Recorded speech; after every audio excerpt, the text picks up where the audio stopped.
Welcome back to the channel, folks. My name's John Bull, and this is another Solely Voids episode, your free-to-play series where we only use Void champions.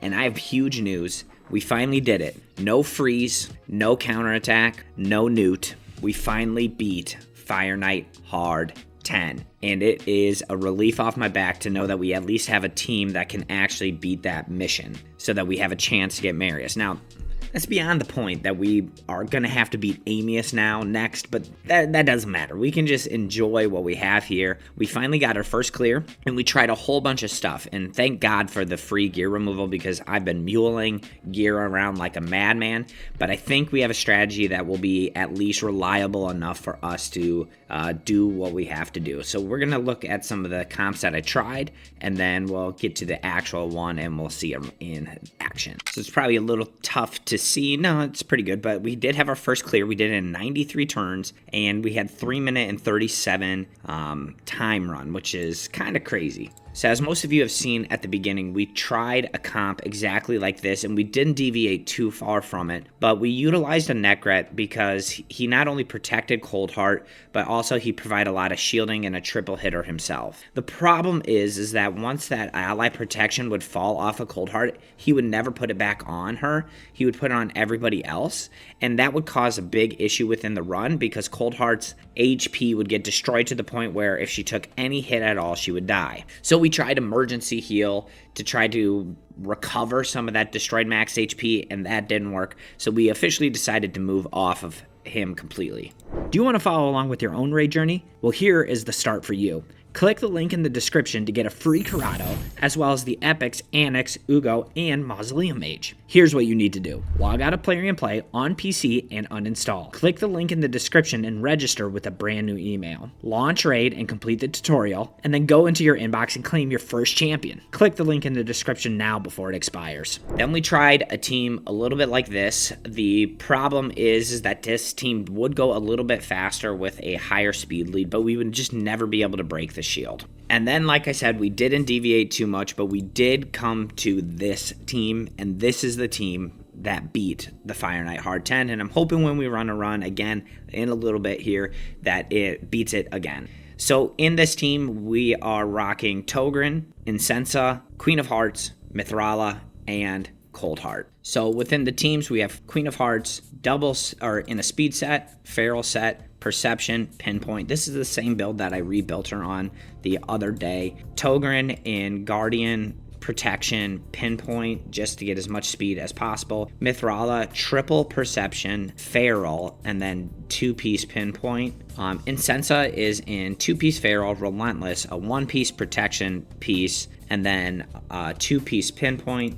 And then, like I had mentioned, Cold Heart. Cold Heart is in that same build from the rebuild the other day at 283 speed, so a little bit slower, but she's in Regen Immortal, 1-piece Feral, 2-piece Pinpoint, and she is just all about trying to go as fast as possible, but the accuracy level is a little bit to be desired, so at some point we'll probably have to go and like max this out, but there's probably a mission that will allow me to do that. So like I said, I'm very proud of this team because there's no freezing to decrease the turn meter. There's no Gnut to take it down. There's no counterattack champions. We're just doing this kind of old school, probably the way they maybe meant for the Fireknight to be taken down in the first place. So Togrin, Mithrala, and Cold Heart are in the same builds that I built a week ago or so, last Thursday on my account. And so we are rocking Togrin with 327 speed. Incensa has 334 speed. Queen of Hearts has 344 speed.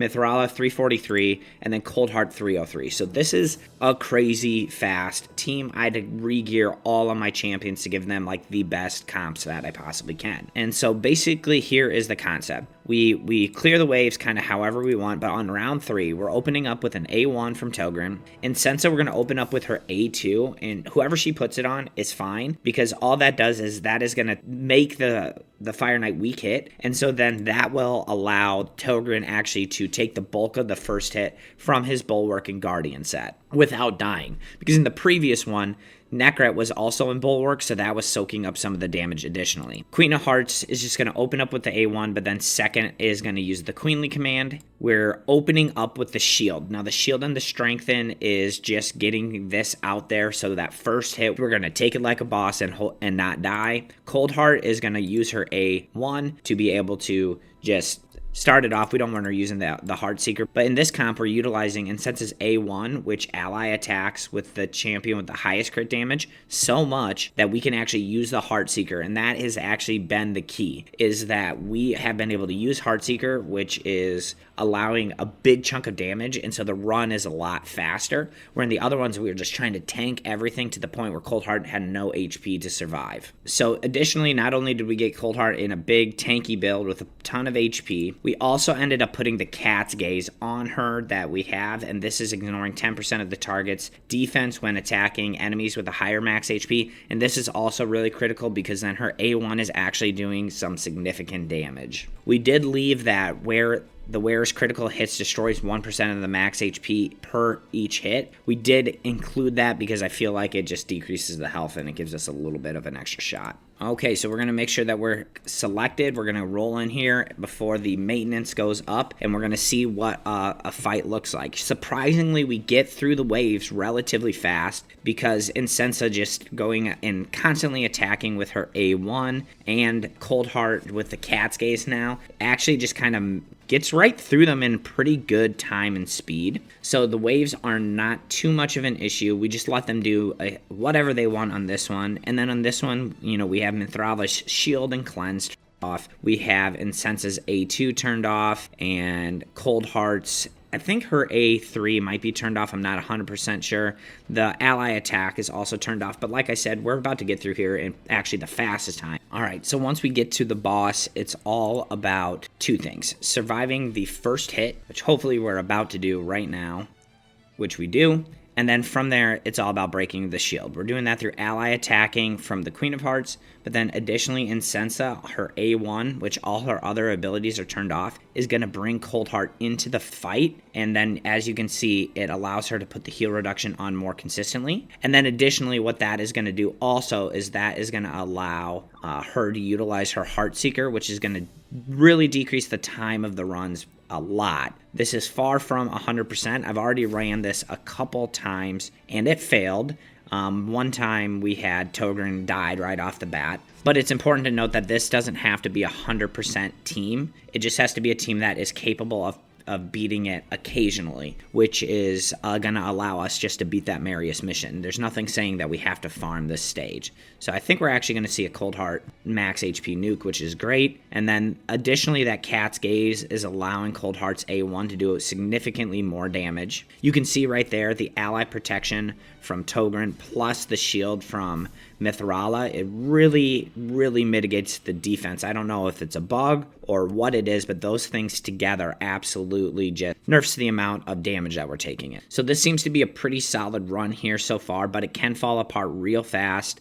Just all kind of depending on how the shielding from Mithrala goes. It looks like it's going to come out at a real good time here, but we just have to keep a heal reduction up at all times. I would love Insensa to be able to use her decreased defense and weaken, but it's just not consistent enough to actually do much. So we're just going to avoid that. But here you can see that we actually have a round where we absolutely have to break the shield. Otherwise, we're going to have kind of a huge issue on us, but we're definitely going to get it right now and get our heal reduction up. And this is looking like a fairly promising run. Mithrala's still doing a good amount of damage with the poisons, and so long as we can keep a shield up most of the time, that is going to be the secret sauce of staying alive, I guess. But all it takes is, I couldn't tell you how many times this weekend I had this go down to the health that we're currently at and then just to die, which would have been right now. So I'm feeling really good about this run. Okay, if we break the shield one more time, if she gets like an extra turn, no. But we're already at one shield and we're already at half life. So Cold Heart should be able to get the max HP nuke in there and take it down right now. Boom. That's how it's done. Okay, so that was not my best time, but it was pretty close. But keep in mind, I had tried this 2 times prior to this with the recording going, and I did fail. So it's not a perfect setup. But like I had mentioned, it's really annoying. I have to mule a ton of gear around. So like every time I want to use Daywalker now, which I am using currently, I have to go in here, I have to click my filters, I have to go to my preset manager, and I have to flip this back on. But I guess that is the price worth paying. Otherwise, server maintenance, running this video to a swift end, but that's okay because I was nearing the end anyway. Hopefully you enjoyed that. It's a huge milestone to try to finally beat it without Gnut, without counterattack, without freezes. Otherwise, folks, if you enjoyed today's video, don't forget to like and subscribe on your way out, and I'll see you on the other side.